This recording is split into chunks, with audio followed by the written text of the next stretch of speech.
the joy today of sitting down with Sandy Honeycutt. And Sandy has quite a testimony to share with us of how God has been working in her life over the past several years. Several years. Okay. So, Sandy, do you want to just start the story?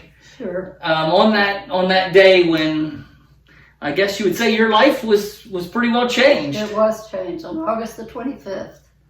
I went to, I had a test done, sort of just because my husband did. Medicare had approved a test for people who had smoked in the past, to get some radiation. And so Willie's came back with emphysema, so I smoked longer than he did, but I quit when he started. And the very next morning, I'm sitting on my couch and the phone rings, and it's Dr. Lorena's office. And they asked me to come into the office that she needs to go over my test with me. And she sat down, and it was hard for her to tell me.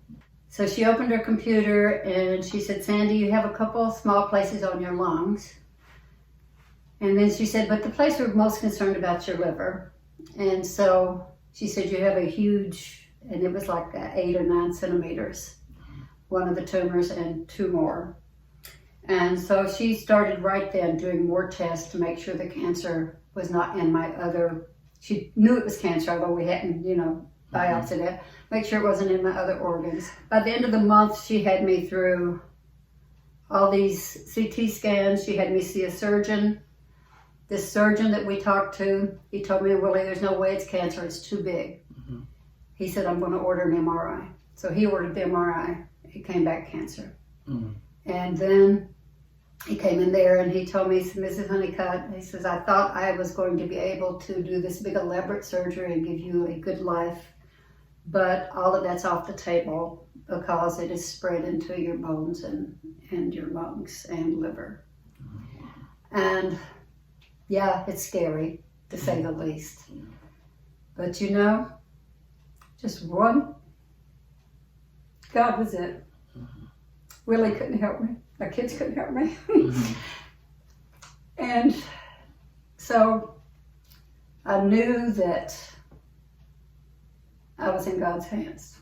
Yeah. He was the only person that could help me. Yeah. And if you recall the day when he was giving the invitation, I was standing up and there was something that said to me, this little voice that we get, your inner voice, whether it's a spirit or, and it said, "Tell them." Well, I stood there just stiff as a board, not moving. Said it again, "Tell them," 4 times. And that's when I walked out in the aisle and I was coming to you grinning because I discovered something about myself that I never knew what my problem was. And I kept wanting more and more. I want to be just filled with the Holy Spirit. And that day, when I walked out in that aisle, I knew what my problem, it wasn't God not giving me enough. It was me not giving God enough. I obeyed him. And in faith, I went out. I had no idea what I was going to say to the church. But I knew God had something, because that's what he told me. Tell them God's still with me. I'm still here a year later. And they gave me less, without chemo, not very long at all, and only a year with chemo. 25th of August is my D-Day. That made a year. We'll make a year on Wednesday. And I feel wonderful.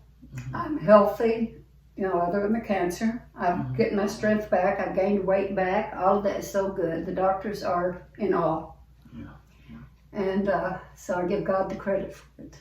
We love you, and we continue to pray for you and lift you up and pray for God's healing.